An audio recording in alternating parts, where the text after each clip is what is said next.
Hello students, आप सभी का फिर से एक बार स्वागत है। आज का जो हमारा आर्टिकल है वो है सर्कल। तो हमारा जो बीसी फाउंडेशन चल रहा था उसका आज का 4th लेक्चर है और जो 4th लेक्चर में आज हम सर्कल के बारे में बेसिक चीजें जान लेंगे। तो सबसे पहले व्हाट इज सर्कल। अगर आपको ऐसा पूछा जाए तो सर्कल क्या है तो आपको पता होना चाहिए।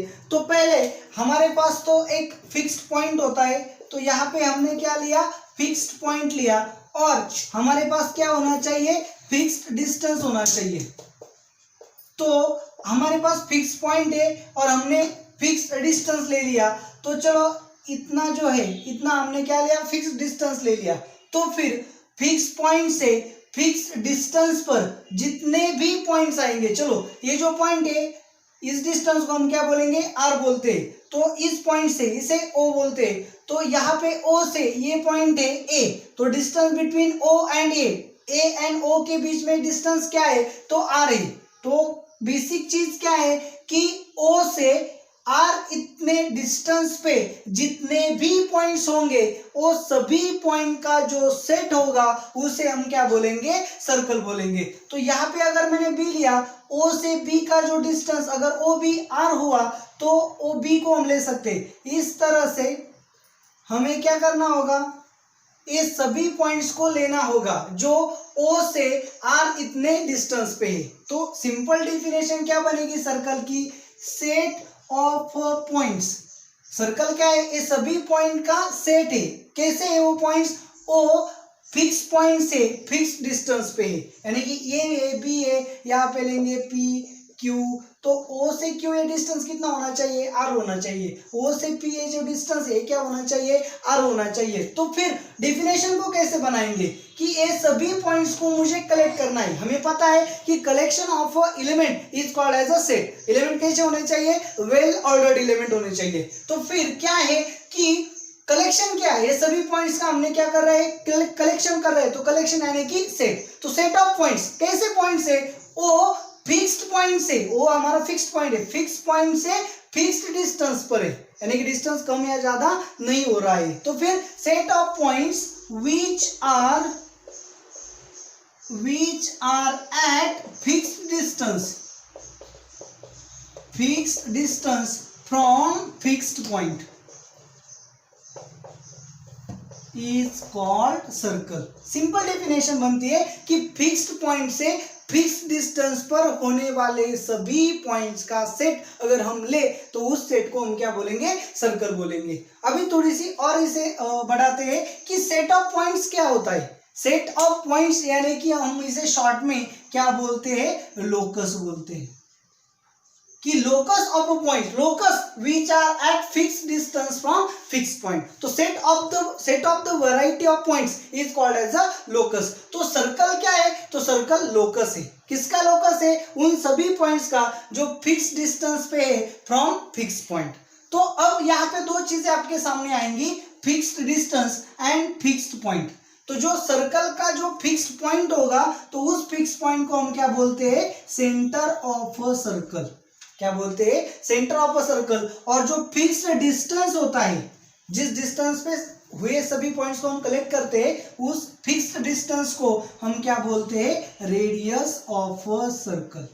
तो चलो आपके सामने सर्कल तो क्लियर हो जाएगा कि फिक्स्ड पॉइंट से फिक्स्ड डिस्टेंस पर आने वाले सभी पॉइंट का सेट जो होगा, तो सभी पॉइंट के सेट को हम लोकस बोलेंगे। तो लोकस होगा, उस लोकस को हम सर्कल बोलेंगे। तो जो हमने फिक्स्ड पॉइंट लिया था उसे सेंटर बोलेंगे और जो फिक्स्ड डिस्टेंस लिया था उसे क्या बोलेंगे, रेडियस। तो आपको पता होना चाहिए कि आपकी जो रेडियस है वो रेडियस क्या होगी, ग्रेटर इक्वल 0 होगी। मैंने यहाँ पे इक्वल कंसिडर कर लिया है। मैं रेडियस नेगेटिव में, डिस्टेंस कभी भी नेगेटिव में नहीं ले सकते, लेकिन 0 लिया तो क्या होगा, मैंने पॉइंट तो लिया लेकिन डिस्टेंस कितना लिया, 0। तो उस पॉइंट पे 0 डिस्टेंस पे कितने पॉइंट्स आएंगे, कोई भी पॉइंट नहीं आने वाला, यानी कि जो फिक्स पॉइंट होगा वही हमारा पॉइंट होगा। तो अगर रेडियस की वैल्यू 0 होती है, अगर रेडियस की वैल्यू 0 होती है, तो रेडियस की वैल्यू अगर 0 होगी तो आपका जो सर्कल होगा उसे हम क्या बोलेंगे, पॉइंट सर्कल बोलेंगे। पॉइंट सर्कल क्यों बोलेंगे, क्योंकि उसमें सिर्फ एक ही पॉइंट आने वाला है। तो आपकी रेडियस क्या होनी चाहिए सर्कल की, ग्रेटर इक्वल 0 होनी चाहिए। अगर आपके सर्कल की रेडियस 0 होती है तो आपका सर्कल क्या बनेगा, पॉइंट सर्कल बनेगा। तो आपके सर्कल की रेडियस अगर 0 से बड़ी होगी तो आपको सर्कल डिफाइन करना आना चाहिए। तो इस तरह से आपका क्या बनेगा, सर्कल बनेगा। तो पहले हमें सर्कल की रिलेटेड टर्मिनोलॉजीज को पढ़ना है। टर्मिनोलॉजी, ओके, टर्मिनोलॉजी मीन्स क्या कि सर्कल के रिलेट में आपके पास कौन सी टर्म्स आती है। आपके पास सर्कल के रिलेट में जो भी टर्म्स आएगी उनका मीनिंग क्या होगा, उनका डेफिनेशन क्या होगा, इसको हम क्या बोलते हैं, टर्मिनोलॉजी बोलते हैं। तो सबसे पहले सर्कल बोला तो आपके पास क्या आ जाता है, फिक्स्ड पॉइंट। तो फिक्स्ड पॉइंट को हम सेंटर बोलते हैं। फिर आपके पास आता है फिक्स्ड डिस्टेंस, तो फिक्स्ड डिस्टेंस को हम रेडियस बोलते हैं। ओके, तो उसके बाद क्या आता है, उसके बाद आता है कॉर्ड ऑफ अ सर्कल। क्या आएगा, कॉर्ड। तो क्या है कॉर्ड कि सर्कल, अगर आपका सर्कल है, पॉइंट सर्कल नहीं ले सकते क्योंकि पॉइंट सर्कल में एक ही पॉइंट होता है। तो पॉइंट सर्कल छोड़ के यानी कि आपकी रेडियस क्या होगी, 0 से बड़ी होगी। तो उस वैसे सर्कल में अगर आप कोई भी 2 डिफरेंट पॉइंट्स ले लो, यहाँ पे ए है, यहाँ पे मैं बी लेता हूं, तो ए से बी, ए जो है इसे हम क्या बोलेंगे, कॉर्ड बोलेंगे। यानी कि क्या, ये क्या है, यहाँ पे स्टार्ट हुई, यहाँ पे एंड हुई, तो इसे हम क्या बोल सकते हैं, सेगमेंट बोल सकते हैं। हमारे पहले लेक्चर में हमने देखा था कि सेगमेंट किसे बोलना है, रे किसे बोलना है और लाइन किसे बोलना है। तो ये क्या है, सेगमेंट है। तो सेगमेंट कहाँ है, ए और बी के बीच में। और ए एंड बी क्या है, तो सर्कल के ऊपर के 2 डिफरेंट पॉइंट्स है। ये बात आपको ध्यान में रखनी है कि A and B are 2 different points. तो आपने क्या किया है, यहाँ पे आपने सर्कल के ऊपर जो डिस्टिंक्ट पॉइंट्स थे उन्हें ज्वाइन किया है, वो सेगमेंट ड्रॉ की है। तो आपकी कॉर्ड की डेफिनेशन भी बहुत ही आसान होने वाली है। A segment joining 2 different points on circle, कि 2 पॉइंट सर्कल के ऊपर होने चाहिए, दोनों डिफरेंट होने चाहिए, उसे ज्वाइन करने वाली कोई भी सेगमेंट अगर आप लो तो उसे आप क्या बोलोगे, सेगमेंट। उस सेगमेंट को आप क्या बोलोगे, कॉर्ड बोलोगे। तो चलो आपके पास कॉर्ड आ गई, फिर कॉर्ड के डायमीटर की तरफ चलते हैं। डायमीटर ऑफ अ सर्कल, तो क्या होगा डायमीटर ऑफ अ सर्कल, तो आपको पता होना चाहिए diameter is also a cord. Diameter भी आपकी क्या है, कॉर्ड ही है। तो फिर क्या एक डायमीटर जो एक कॉर्ड का ही एक टाइप बनेगा, तो कैसी कॉर्ड है, अ cord which passes through centre of circle. तो अगर मैंने यहाँ पे सी लिया, तो ए सी को मैंने ज्वाइन किया, A and C 2 different point से उसे ज्वाइन करने वाली मैंने सेगमेंट को ड्रॉ किया है। यानी कि सेगमेंट ए सी आपकी क्या बनने वाली है, कॉर्ड बनने वाली है। लेकिन वो कॉर्ड क्या करती है, वो सेंटर से पास होती है। तो कोई भी कॉर्ड जो सेंटर से पास होगी उसे हम क्या बोलेंगे, डायमीटर बोलेंगे। अ cord passing through centre of a circle, जो कॉर्ड सेंटर के सर्कल से पास होती है उसे हम क्या बोलेंगे, डायमीटर बोलेंगे। तो आपको कॉर्ड और डायमीटर में रिलेशन नजर आना चाहिए कि every diameter is a cord. कोई भी डायमीटर अगर आप लो तो कॉर्ड होनी है। लेकिन अगर आप कोई भी कॉर्ड लो तो डायमीटर होगी क्या, ऐसा नहीं, आपकी कोई भी कॉर्ड डायमीटर नहीं बनेगी, लेकिन every diameter is a cord बनेगी। तो आपको ये समझना चाहिए। तो डायमीटर क्या है, इस सर्कल में अगर मैंने डायमीटर लिया, ये तो डेफिनेटली क्या है, कॉर्ड है। तो एक ऐसी कॉर्ड बनेगी। आप कॉर्ड और डायमीटर कह रहे हैं, और कुछ क्या बता सकते हो, आपको इससे पहले यार रियलाइज करना होगा, अच्छे से समझना होगा कि आपको पता है कि आपकी कॉर्ड डायमीटर नहीं बन सकती, लेकिन आपका डायमीटर डेफिनेटली क्या है, कॉर्ड है। तो कैसी कॉर्ड है, तो डायमीटर जो होती है वो सर्कल की सबसे लॉन्गेस्ट कॉर्ड होती है। So diameter is a longest chord of a circle. Diameter is longest chord of the circle. ये बेसिक चीजें भी आपको पता होनी जरूरी है। तो यहाँ पे आपके सामने क्या आ गया, कॉर्ड आ गई, डायमीटर आ गया, सेंटर और रेडियस आपको पता है, बिना सेंटर और रेडियस से आप सर्कल को डिफाइन नहीं कर सकते। तो और क्या है, यहाँ पे अगर आपने सर्कल लिया तो आपके पास एक और बेसिक चीज आती है, दैट इज आर्क। आपके पास क्या आती है, आर्क आती है। तो क्या है आर्क का मतलब क्या है, तो आपको समझना चाहिए। चलो मैंने यहाँ पे क्वाड ए बी लिया है, तो क्वाड ए बी जो है वो सर्कल के बेसिकली 2 पार्ट्स करती है। कोई भी क्वाड अगर आप लो तो वो क्वाड क्या करती है, सर्कल के 2 पार्ट्स करती है। कौन से पार्ट बना, चलो एक पार्ट बना ए, यहाँ पे मैंने अगर एक्स पॉइंट लिया तो A X B, A B part बना, और यहाँ पे मैंने वाई पॉइंट लिया तो ए वाई बी, ए जो पार्ट है ए बी सर्कल का दूसरा पार्ट बना।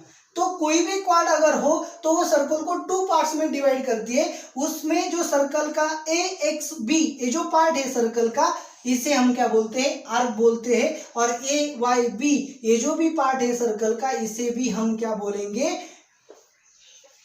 इसे भी हम आर्क ही बोलते हैं। तो बेसिकली आपके पास क्या आ जाएगा, तो किसी भी कॉर्ड जो है वो कॉर्ड सर्कल को 2 पार्ट्स में डिवाइड करती है। तो वो जो पार्ट बनते हैं सर्कल के ए एक्स बी, ये जो पार्ट बना, और ए वाई बी, ये जो पार्ट बना, तो इस पार्ट ऑफ सर्कल को हम क्या बोलते हैं, आर्क बोलते हैं। ओके, तो आर्क बेसिकली के आर्क के कितने टाइप होंगे, बेसिकली 3 टाइप्स होंगे। अगर ये जो कॉर्ड है, एक कॉर्ड है लेकिन डायमीटर नहीं है, तो एक पार्ट छोटा बनेगा डेफिनेटली, एंड एक पार्ट जो है वो बड़ा बनेगा। तो कोई भी क्वाड होगी अगर वो डायमीटर नहीं होगी तो वो क्या करेगी, सर्कल के 2 पार्ट्स करेगी। एक पार्ट तो छोटा होगा और दूसरा पार्ट बड़ा होगा। तो जो छोटा पार्ट होगा, सर्कल का छोटा पार्ट होगा, यानी कि smaller part of the circle is called as a minor arc. क्या बनेगा, माइनर आर्क। और जो बड़ा पार्ट बनेगा सर्कल का, उसे हम क्या बोलते हैं, मेजर आर्क। तो चलो, अगर आपने क्वाड लिया, वो डायमीटर नहीं होगा, तो वो सर्कल के 2 पार्ट्स करेगा, एक छोटा पार्ट बनेगा और एक बड़ा पार्ट बनेगा। तो छोटा पार्ट का सर्कल का पोर्शन होगा, उसे हम क्या बोलेंगे, माइनर आर्क। आप गौर से सुनो, अच्छे से सुनो कि सर्कल का छोटा पार्ट जो होगा उसे हम क्या बोलेंगे, माइनर आर्क, एंड जो बड़ा पार्ट होगा उसे हम क्या बोलेंगे, मेजर आर्क। तो यहाँ पे आपके सामने आर्क के 2 टाइप आ गए, major arc and minor arc, which are form by the, कहा फॉर्म किए, कॉर्ड ने फॉर्म किए। अगर आपने यहाँ पे डायमीटर लिया, यानी कि मैं फिर से इसे ड्रॉ करूंगा, यहाँ पे सेंटर है और यहाँ मैंने ड्रॉ किया कॉर्ड को, तो फिर क्या होगा, यहाँ पे डायमीटर बना ए सी, ये कॉर्ड भी है लेकिन ये क्या है, डायमीटर है। तो ये अगर डायमीटर है आपका तो क्या होगा, डायमीटर है तो वो सर्कल का ऊपर का पार्ट और नीचे का पार्ट क्या होगा, सेम होगा। A X C and A Y C, ये दोनों पार्ट क्या बनने वाले हैं, बराबर बनने वाले हैं, सेम बनने वाले हैं।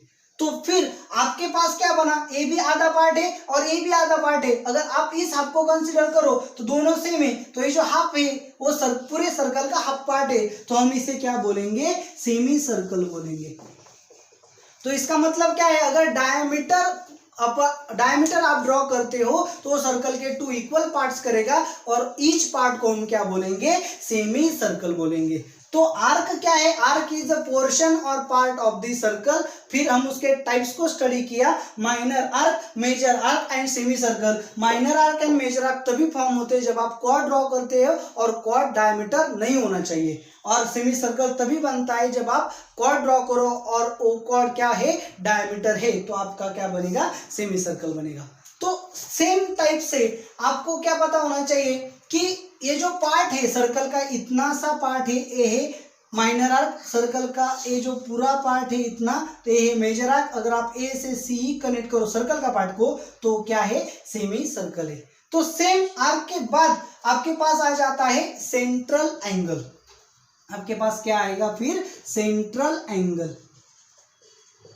उसके नाम में ही सब डेफिनेशन आपकी पता होनी चाहिए। सेंट्रल यानी कि at the part of, at the centre. तो फिर यहाँ पे आपका सेंटर है ओ, तो यहाँ पे आपने कॉर्ड ड्रॉ की ए बी, तो ए बी ने क्या किया, ए वाई बी, ए बी एक आर्क बनाई, और ए एक्स बी, ए से भी एक आर्क बनाई। तो ए एक्स बी सेंटर की तरफ क्या एंगल ड्रॉ करते हैं, चलो यहाँ पे ए एक्स बी ने सेंटर ऑफ सर्कल से कुछ तो एंगल डिफाइन किया, और उस एंगल को हम क्या बोलेंगे, central angle. That is angle subtended bye, subtend यानी कि पुट करना, ड्रॉ करना। किसने ड्रॉ किया, ए एक्स बी ने ड्रॉ किया। कहाँ ड्रॉ किया? सेंटर ऑफ द सर्कल पे ड्रॉ किया। तो आर्क ने सर्कल के सेंटर पे जो एंगल बनाया उसे हम क्या बोलेंगे? Central angle. तो डेफिनेशन कैसे करेंगे? The angle subtended bye arc at the center of circle is called as central angle। तो यहाँ पे आपकी जो आती है बेसिक चीजें तो आपको समझना चाहिए। ओके, तो यहाँ पे क्या है? यहाँ पे हमने सेंटर सर्कल को ड्रॉ किया है, ओ उसका सेंटर है, A and B are 2 points on the circle. A and B circle के ऊपर हमने 2 पॉइंट्स लिए। तो आपको पता है अगर मैंने ए बी ज्वाइन किया तो ए बी को हम क्या बोलेंगे? कॉर्ड बोलेंगे। यहाँ पे एक्स लेता हूँ, ए एक्स बी, ये जो सर्कल का पोर्शन है, पार्ट है, इसे हम क्या बोलेंगे? आर्क बोलेंगे। और यहाँ पे जो एंगल फॉर्म हुआ है इस एंगल को हम थीटा बोलते हैं। तो ये क्या हुआ? सेंट्रल एंगल हुआ। फिर से सुनो, ए एंड बी सर्कल के ऊपर 2 पॉइंट्स है, ए बी आपकी कॉर्ड है, ए एक्स बी आपकी आर्क है सर्कल की, वो जो माइनर आर्क होगी, और थीटा जो है ए एक्स बी ने सर्कल के सेंटर पे किया हुआ एंगल है, तो इसे हम सेंट्रल एंगल बोलेंगे, कॉल्ड एज थीटा। ओके, तो यहाँ पे हमें और एक बेसिक चीज जो सीखनी है वो है सेक्टर। सेक्टर तो क्या है सेक्टर? तो सेक्टर, ये जो पूरा सर्कल है, ये जो पूरा सर्कल है, तो ये सर्कल का ये पूरा जो पार्ट है ओ बी एक्स ए और ओ ए एक्स बी, ये जो पूरा पार्ट है सर्कल यहाँ से पूरा, तो इसे हम क्या बोलते हैं? Sector of the circle. तो क्या कहेंगे? A portion of circle, a portion of a circle related to central angle, central angle किंवा area of a circle. A portion की जगह आप क्या लिख सकते हो? A area of a circle related to central angle is called as a sector. तो ये जो पूरा सेक्शन आपका बनने वाला है इसे हम क्या बोलते हैं? सेक्टर बोलते हैं। तो फिर अब यहाँ पे आप गौर से सुनो, ये पूरा बना सेक्टर, और ये जो पार्ट है द एरिया, मैं इसे हाईलाइट करता हूं, ये जो पूरा पार्ट है, तो इसे हम क्या बोलते हैं? इसे हम बोलते हैं सेगमेंट। क्या बोलते हैं? Segment. Area of a sector यानी सेगमेंट। तो सेगमेंट ये जो है, सेगमेंट किसे बोलेंगे? A area enclose by, what is that part? It is arc. And ये जो पार्ट है कौन सा पार्ट है? कॉर्ड है। तो कॉर्ड एंड आर्क के बीच का जो एरिया आता है, बीच का जो पोर्शन आता है, उसे हम क्या बोलते हैं? सेगमेंट बोलते हैं। यानी कि अगर आपने ओ ए एक्स बी ये जो पूरा लिया तो ये आपका बना सेक्टर, और अगर कॉर्ड और आर्क के बीच का पोर्शन लिया तो ये आपका बना सेगमेंट। तो फिर आपको कुछ बेसिक चीजें पता होनी चाहिए, जैसे कि perimeter, perimeter of a circle आपको पता होना चाहिए। क्या है? अगर मैंने यहाँ पे ओ ए और ओ बी जो है रेडियस ऑफ सर्कल आर लिया, तो पेरीमीटर ऑफ सर्कल आपको पता है क्या होने वाला है? 2 पाई आर होने वाला है। तो एरिया ऑफ सर्कल क्या होता है? एरिया ऑफ सर्कल आपका होता है पाई आर स्क्वायर। तो सबसे पहले सर्कल का जो पूरा एंगल होता है वो कितना होता है? Whole angle of a circle is 360 degree, आपको पता है। So angle of a circle is, angle of circle कितना होता है? 360 डिग्री। तो अगर हमने पूरा एंगल लिया सर्कल का, तो सर्कल का एरिया भी कितना आएगा? पूरा आएगा। इक्विवेलेंट करते हैं, देखो, यानी कि एंगल जो होता है सर्कल का उसके हिसाब से उसका एरिया क्या होगा? डिवाइड होगा। इसका मतलब हमारे पास रिलेशन क्या आता है? Central angle directly proportional to area of a sector. आप अच्छे से देखो क्या होगा? थीटा जितना छोटा होगा उतना एरिया क्या होगा? छोटा। जैसे जैसे हम थीटा को बढ़ाएंगे वैसे वैसे क्या होगा? सेक्टर का एरिया बढ़ेगा। अगर हमने पूरा थीटा 360 डिग्री लिया तो क्या होगा? पूरा सर्कल का एरिया हमारा आ जाएगा। यानी कि जो सेंट्रल एंगल होता है वो जितना छोटा होगा उतना एरिया छोटा होगा, और सेंट्रल एंगल जैसे जैसे बढ़ेगा वैसे वैसे एरिया भी बढ़ेगा। तो अगर सेंट्रल एंगल हमने 360 डिग्री लिया तो एरिया कितना होगा, पूरे सर्कल का एरिया आने वाला है। यानी कि यहां से हम रिलेशन बनाते हैं कि सेंट्रल एंगल जो होता है सर्कल का वो एरिया ऑफ सेक्टर से डायरेक्टली प्रोपोर्शनल होगा। तो अगर यहाँ पे सेंट्रल एंगल मैंने कितना लिया, थीटा, और ये जो एरिया फॉर्म होगा सेक्टर का उससे हम क्या बोलेंगे, ए बोलेंगे, तो थीटा डायरेक्टली प्रोपोर्शनल टू ए बनेगा। तो ऐसे ही अगर एरिया ऑफ सर्कल कितना है, 360 डिग्री है, तो वो प्रोपोर्शनल होगा। 360 डिग्री यानी कि पूरा सर्कल, और पूरे सर्कल का एरिया कितना आने वाला है, पाई आर स्क्वायर आने वाला है। तो अगर हमने इन दोनों का डिवाइडेशन लिया तो प्रोपोर्शनलिटी क्या हो जाएगी, कैंसल, कन्वर्ट होगी इक्वालिटी में। तो इन दोनों का डिवाइडेशन लेने के बाद हमें क्या मिलेगा, theta upon 360 degree is equal to A upon pi r square.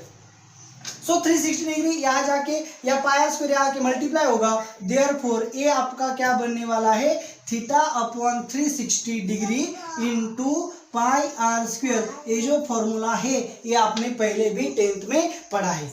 तो एरिया ऑफ सेक्टर क्या होगा, theta upon 360 into pi r square. जितना बड़ा आप थीटा लोगे उतना बड़ा आपको क्या आने वाला है, एरिया आने वाला है। तो यहाँ पे अगर हमने इसका डिस्टेंस लिया तो चलो यहाँ पे इसे हम बोलते हैं लेंथ, आर्क लेंथ। क्या बोलते हैं, आर्क लेंथ, यानी कि length of the arc is called as a arc length. और उसे डिफाइन कैसे करते हैं, arc length is equal to l बोलते हैं। तो चलो थीटा जितना छोटा होगा उतनी लेंथ भी छोटी होगी। मैंने अगर थीटा यहाँ लिया तो इतनी लेंथ मिलेगी, इतना लिया तो यहाँ मिलेगा, अगर पूरा लिया आधा लिया तो इतना मिलेगा। तो जैसे थीटा बढ़ेगा वैसे वैसे आर्क लेंथ भी बढ़ेगी। यानी कि हमें सेकेंड रिलेशन मिलता है, central angle is directly proportional to length of arc, यानी कि थीटा डायरेक्टली प्रोपोर्शनल टू क्या होगा, यल होगा। तो अगर हमने पूरा एंगल लिया, पूरा एंगल यानी कि 360 डिग्री, सो पूरा एंगल यानी कि कितना, 360 डिग्री, तो पूरा एंगल लिया तो पूरा सर्कल मिलेगा। यानी कि लेंथ ऑफ आर्क कितना बनेगा, पीरीमीटर ऑफ सर्कल जितना। पूरा सर्कल लिया यानी आर्क लेंथ कितनी बनी, पीरीमीटर ऑफ सर्कल जितनी। So 360 degree directly proportional to pi r. अगर दोनों प्रोपोर्शनलिटीज का हमने रेशियो लिया तो प्रोपोर्शनलिटी कन्वर्ट होगी इक्वालिटी में। तो हमें क्या मिलेगा, theta upon 360 is equal to l upon 2 pi r. तो फिर यल की वैल्यू कितनी आने वाली है, theta upon 360 into 2 pi r. ये जो बेसिक फॉर्मूला है ये भी आपने स्टडी किया है।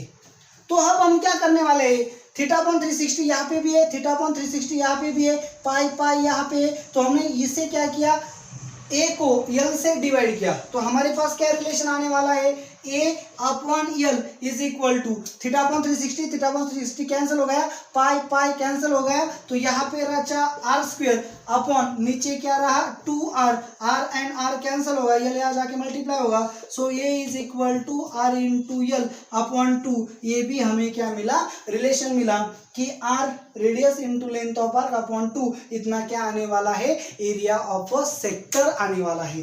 तो ये radius, arc length and area of sector के बीच का क्या बना, रिलेशन बना। तो इसी तरह से हम क्या करते हैं, रिलेशंस को फाइंड करते हैं। तो आपके रिलेशंस याद होना बहुत ही जरूरी है।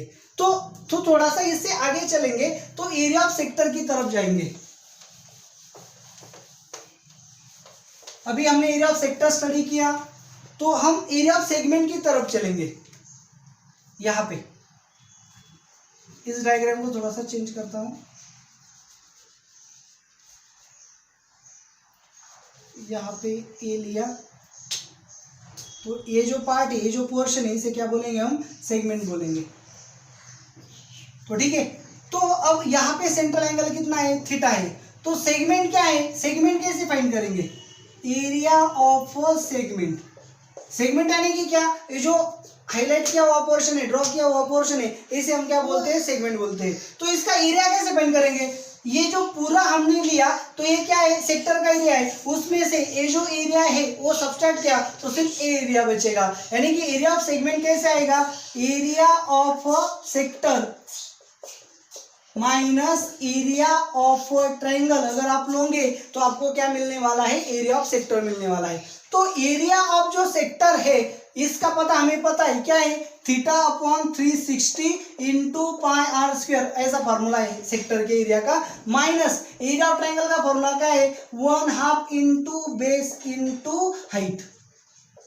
तो हमें बेस भी पता होगा, हाइट भी पता होगी, तो हम क्या कर सकते हैं, सेगमेंट का फाइंड कर सकते हैं। तो उसकी प्रोसेस, उसका शॉर्टकट भी मैं आपको यहाँ पे बता देता हूँ। तो हम क्या करते हैं, कोई भी एक वर्टेक्स पे रेडियस पे परपेंडिकुलर ड्रॉ करते हैं, किसी भी एक वर्टेक्स से रेडियस पे क्या ड्रॉ करेंगे, परपेंडिकुलर। तो हमें पता है ओ बी जो डिस्टेंस है ओ आर है, एंड ओ ए जो डिस्टेंस है ओ बी क्या है, आर ही है। तो अगर ए एंगल कितना है, थीटा, ए थीटा है, ए क्या बना 90, तो आप क्या कर सकते हो, यहां से हाइट जो है परपेंडिकुलर जो ड्रॉ किया ये हाइट है, तो आप हाइट को क्या कर सकते हो, कैलकुलेट। तो हाइट क्या है, थीटा के अपोजिट की साइड है।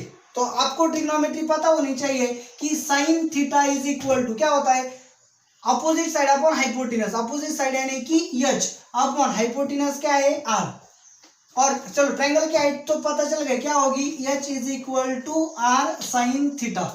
और बेस क्या है, ये ट्रायंगल का बेस कौन सा है, ओ ए यानी कि आर, और हाइट क्या है एच। तो इसका एरिया में पता चल जाएगा, वो ना बेस इंटू हाइट, बेस बनी आर और हाइट बनी एच। तो आपका फॉर्मूला क्या होगा, theta upon 360 into pi r square minus 1/2 base यानी कि आर, हाइट यानी कि एच। एच की वैल्यू यहाँ पे पुट करेंगे तो हमें क्या मिलेगा, theta upon 360 into pi r square minus 1/2 r into r sine theta. तो हमने क्या किया, आर स्क्वायर कॉमन लिया, तो यहाँ पे आ गया theta pi upon 360 minus sine theta upon 2। यहाँ पे हमें क्या मिल गया, एरिया ऑफ सेगमेंट का फॉर्मूला मिल गया। तो हमें सिर्फ थीटा पता होगा, तो यहाँ पे हम पुट करने के बाद सीधा एरिया ऑफ सेगमेंट का रेडियस एंड थीटा अगर पता होगा तो हम यहाँ पुट करेंगे, सीधा हमें क्या मिलेगा, एरिया ऑफ अ सेगमेंट का फॉर्मूला बनेगा। तो इस तरह से आपको कुछ बेसिक चीजें पता होनी चाहिए, जिसकी वजह से आपको कैलकुलेशन करने में आसानी होगी। आपको जो 10 तक कैलकुलेशन दिए गए थे, आप वही प्रोसेस करते रहेंगे तो आपको 2 मिनट में ही एमसीक्यू का आंसर निकालना होता है, तो वो पॉसिबल नहीं होगा। तो आपको ज्यादा से ज्यादा शॉर्टकट, ज्यादा से ज्यादा ट्रिक्स पता होने चाहिए, तभी आप 2 मिनट में क्या कर सकते हो, आंसर फाइंड करके अपना टिक मार्क कर सकते हो। तो आपको इन सब बेसिक चीजों का जो पता होना चाहिए वो बहुत अच्छे से होना चाहिए, ताकि आप प्रॉब्लम्स को अच्छे से देख सको, समझ सको। तो अब हमारा जो नेक्स्ट आर्टिकल है यहाँ पे, उसे हम क्या लेंगे, टाइप्स ऑफ द सर्कल लेंगे। इसे आपको अच्छे से समझना होगा, टाइप्स ऑफ द सर्कल। अभी यहाँ पे हमने पहले क्या किया, सर्कल लिया, सर्कल की टर्मिनोलॉजीज को अच्छे से समझा, तो उसके बाद हम क्या जाएंगे, टाइप्स ऑफ द सर्कल पे जाएंगे।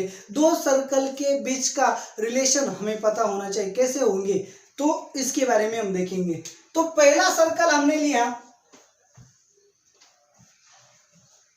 यहाँ पे हमने अपना पहला सर्कल लिया और इसका सेंटर, और दूसरा जो सर्कल लिया यहाँ पे उसका सेंटर, दोनों के सेंटर क्या है यहाँ पे। अगर आपको ऐसा नहीं लगा तो हम पहले क्या करते हैं, बाहर लेते हैं। चलो ए हमारा पहला सर्कल है C1 और ए हमारा दूसरा सर्कल है, उसका सेंटर क्या है C2। तो हमने इस तरह से दो सर्कल्स लिए, बरोबर। तो क्या होगा, C1 and C2 are there centres. तो सबसे पहले हम C1 C2 को ज्वाइन करेंगे। तो अगर पहले सर्कल की रेडियस R1 होगी और दूसरे सर्कल की रेडियस R2 होगी, तो हम क्या करेंगे, अगर आपके पास सर्कल है तो आप उसकी रेडियस पता होगी, आपके पास दूसरा सर्कल है तो आप उसकी रेडियस का पता लगा सकते हो, या आपको पता होगी। तो आपके इन दो सर्कल के नेचर के बारे में आपको बताना है। तो नेचर ऑफ दी सर्कल्स कैसे पता लगा सकते हैं हम, यहाँ पे हम जो आर्टिकल स्टडी करेंगे वो क्या है, टाइप्स और नेचर ऑफ टू सर्कल्स। तो चलो आपके पास क्या है, आपके पास दो सर्कल्स है और आपको उन सर्कल्स का नेचर का पता बताना है। तो आप कैसे बताओगे, तो पहला जो सर्कल है, दूसरा जो सर्कल है, पहले सर्कल का सेंटर आपको पता होना चाहिए, दूसरे सर्कल का सेंटर आपको पता होना चाहिए। तो अगर आपने दो सेंटर पता हुए तो आप डिस्टेंस फॉर्मूला का यूज कर सकते हो and distance between C1 and C2 find कर सकते हो। So nature of to circles आप किसके बेस पे बताने वाले हो, डिस्टेंस के बेस पे बताने वाले हो। तो आपको क्या करना है, C1 एंड C2 दो सेंटर्स का आपके पास पता है या आपको सेंटर्स पता है, रेडियस भी पता है, तो आप नेचर ऑफ सर्कल्स आसानी से बता सकते हो। तो आपको पहले क्या करना होगा, C1 C2 का डिस्टेंस बिटवीन C1 C2 का पता लगाना है, R1 का पता लगाना है एंड R2 का पता लगाना है। अगर distance between C1 and C2 ये जो है वो R1 प्लस R2 से बड़े हुए, यानी कि C1 एंड C2 इन दोनों के बीच का जो डिस्टेंस है वो R1, यानी कि यहां से यहां तक क्या आया, R1 आया, और यहां से यहां तक क्या आया, R2 आया। तो C1 एंड C2 के बीच का जो डिस्टेंस है वो R1 R2 के सम से, यानी कि उसके एडिशन से ज्यादा हुआ, तो इसका मतलब दो सर्कल क्या है, सेपरेट है और इंटरसेक्ट नहीं करेंगे। तो यहाँ पे आप उसका बेस बता सकते हो, नॉट इंटरसेक्टिंग, नॉट इंटरसेक्टिंग, बरोबर, एंड सेपरेटेड, वो दोनों क्या होंगे, सेपरेट होंगे, इंटरसेक्ट नहीं करेंगे। And one lies outside of other, one जो एक है वो दूसरे के क्या होगा, बाहर होगा। इस तरह से आप आसानी से दो सर्कल के बारे में इंफॉर्मेशन बता सकते हो। चलो ये हुई आपकी फर्स्ट केस। अगर distance between C1 and C2 is equal to R1 plus R2, अगर आपके दो सर्कल का जो सेंटर्स के बीच का डिस्टेंस है वो अगर दो सर्कल के रेडियस की सम हुई, यानी कि वो सर्कल कैसा होगा, ऐसा होगा, अच्छे से देखो। तो यहाँ पे आपका हुआ सेंटर और ये आपकी हुई रेडियस। तो इस केस में क्या होगा, C1 एंड C2 ये दोनों के बीच का डिस्टेंस कितना बना, R1 प्लस R2 बना। तो सर्कल क्या होंगे, एक्सटर्नली टचिंग होंगे। तो आपको अच्छे से याद रखना है, दो सर्कल के सेंटर के बीच का डिस्टेंस अगर उनके रेडियस की सम है तो दो सर्कल क्या होंगे, एक्सटर्नली टचिंग होंगे। तो circles are externally touching. Okay, तो फिर आपको पता चल गया सर्कल क्या होगा, एक्सटर्नल टचिंग। तो टच आप कहाँ करेंगे, एक and one and only point में, एक ही पॉइंट में वो टच करने वाले हैं। तो थर्ड केस क्या हो सकती है कि distance between C1 and C2 is less than R1 plus R2। तो अच्छे से समझो, अगर C1 एंड C2 के इनका जो डिस्टेंस है वो R1 एंड R2 के सम के कम होना चाहिए, यानी कि सर्कल यहाँ पे अंदर आएगा, यहाँ पे अंदर आएगा तो कैसा होगा, तो इस तरह से होगा। तो यहाँ पे उसका सेंटर है, ये इसकी रेडियस है R2 और ये दोनों के बीच का जो डिस्टेंस है वो क्या है, R1 एंड R2 के सम से छोटा होगा। तो यहाँ पे आप बता सकते हो कि सर्कल्स आर इंटरसेक्टिंग। अच्छे से देखो, अगर दो सर्कल के सेंटर के बीच का डिस्टेंस दोनों की रेडियस की एडिशन से, सम से अगर लेस है तो फिर क्या होगा, उन दो जो सर्कल्स होंगे वो क्या होंगे, इंटरसेक्टिंग होंगे। लेकिन और एक बात आपको याद रखनी है यहाँ पे कि इनकी जो डिस्टेंस है सेंटर का वो R1 माइनस R2 से क्या होना चाहिए, बड़ा, एंड R1 प्लस R2 से क्या होना चाहिए, छोटा। तो फोर्थ केस आपकी इसी पे बनेगी कि distance between C1 and C2, centre दो सर्कल के सेंटर के बीच का डिस्टेंस अगर R1 माइनस R2 हुआ तो यहाँ पे आपका फर्स्ट सर्कल है और यहाँ पे आपका सेकेंड सर्कल है। तो चलो ये है C1, ये है C2। तो अगर आपने यहाँ पे लिया तो ये हो गया R1 और आपने यहाँ पे लिया तो ये हो गया R2। मैंने यहाँ सीधा ड्रॉ किया तो यहाँ से यहाँ तक आपका क्या हुआ, R1। और अगर आपने यहाँ ये क्या है R2, तो R1 में से R2 निकाल दिया तो आपको क्या मिलेगा, C1 C2। तो C1 एंड C2 के बीच का डिस्टेंस कितना आया है, R1 से R2 निकाल दिया, यानी कि R1 माइनस R2 है। तो दो सर्कल के सेंटर के बीच का डिस्टेंस अगर रेडियस की सब्ट्रैक्शन आता है तो वो सर्कल्स क्या होंगे, इंटरनली टचिंग। क्या होंगे, इंटरनली टचिंग होंगे। ओके, अगर आपके पास ऐसा आया कि ये जो आपका सर्कल है और उसके बीच में दूसरा सर्कल है, यहाँ पे C1 और यहाँ पे C2, और C1 और C2 के बीच का जो डिस्टेंस आएगा वो R1 माइनस R2 से भी लेस आएगा, यानी कि distance between C1 C2 is less than R1 minus R2। दो सर्कल के सेंटर के बीच का डिस्टेंस अगर r1 माइनस r2 से कम आता है तो एक सर्कल के बीच में अंदर क्या आने वाला है, दूसरा सर्कल आने वाला है, यानी कि circles are content, one circle content other circle, एक सर्कल के बीच में दूसरा सर्कल आने वाला है। कब? अगर दो सेंटर्स के बीच का डिस्टेंस r1 माइनस r2 से भी कम होगा तो। और अगर distance between c1 and c2 is equal to 0, अगर दो सर्कल के सेंटर का डिस्टेंस क्या होगा, 0 होगा, यानी कि क्या होगा, ये जो पहला सर्कल है यहाँ पे उसका सेंटर है और ये दूसरा सर्कल है यहाँ पे उसका सेंटर है, दो सेंटर के बीच का डिस्टेंस 0 होगा, यानी कि दो सेंटर नहीं वो एक ही है, यानी कि दोनों सर्कल का सेंटर एक ही है, तो वो सर्कल क्या बनेंगे, कॉन्सेंट्रिक सर्कल बनेंगे। तो इस तरह से आपको जानना है कि आपके जो टाइप्स होंगे सर्कल के वो कैसे होंगे। तो अच्छे से समझो, आपको दो सर्कल्स लेने हैं, उनके सेंटर्स के डिस्टेंस पता होना चाहिए। अगर दो सर्कल के सेंटर के बीच का डिस्टेंस r1 प्लस r2 से बड़ा है तो दोनों सेपरेट होंगे, इंटरसेक्ट नहीं करेंगे। अगर दो सेंटर के बीच का डिस्टेंस रेडियस की सम आता है तो दो सर्कल एक दूसरे को टच करेंगे लेकिन बाहर से। अगर आपके दो सर्कल के सेंटर के बीच का डिस्टेंस r1 माइनस r2 से बड़ा है और r1 प्लस r2 से छोटा है तो डेफिनेटली वो दो सर्कल्स क्या करेंगे, इंटरसेक्ट करेंगे। अगर दो सेंटर के बीच का डिस्टेंस r1 माइनस r2 जितना है तो क्या होगा, दो सर्कल एक दूसरे को इंटरनली टच करेंगे। अगर दो सेंटर के बीच का डिस्टेंस r1 माइनस r2 से भी कम है, यानी कि एक बड़े सर्कल के अंदर क्या होने वाला है, छोटा सर्कल होने वाला है। एंड लास्टली अगर दो सेंटर के बीच का डिस्टेंस 0 होगा तो दोनों सेंटर दो नहीं एक ही है, इसका मतलब जो दो सर्कल बनेंगे वो क्या बनेंगे, कॉन्सेंट्रिक। कॉन्सेंट्रिक यानी कि एक ही सेंटर होगा, तो दोनों की रेडियस सिर्फ डिफरेंट होगी लेकिन सेंटर क्या होने वाला है, सेम होने वाला है। तो आपको बाय डिस्टेंस फॉर्मूला यानी कि distance between two centres and the radius, इस बेस पे आप क्या कर सकते हो कि दो सर्कल का नेचर कैसा होगा ये आप बता सकते हो। तो आपको इसकी अच्छे से प्रैक्टिस करनी होगी और इसके जो ड्राइंग्स है आपको प्लॉट करने होंगे अकॉर्डिंग टू टाइप, आपको उसके डायग्राम्स ड्रॉ करने होंगे। तो आपको ये जो टाइप्स है और जो आज का पूरा लेक्चर है आपको कैसा लगा आप मुझे कमेंट में ज़रूर बताएं और इस वीडियो को ज़्यादा से ज़्यादा शेयर करें और अपने चैनल को सब्सक्राइब करना ना भूलें। अपने जो फ्रेंड्स है उन फ्रेंड्स से भी कहो कि आपने एडमिशन ले लिया है और उसे भी कहो कि वो भी जल्दी जाके एडमिशन ले और अपना एडमिशन कंफर्म करके घर पे ही वीडियो देखे, कहीं बाहर ना निकले, घर पे ही रहे और सुरक्षित रहे। ये मैसेज मैं आपको श्री गणेश जूनियर कॉलेज की तरफ से डिलीवर करता हूँ। Thank you very much.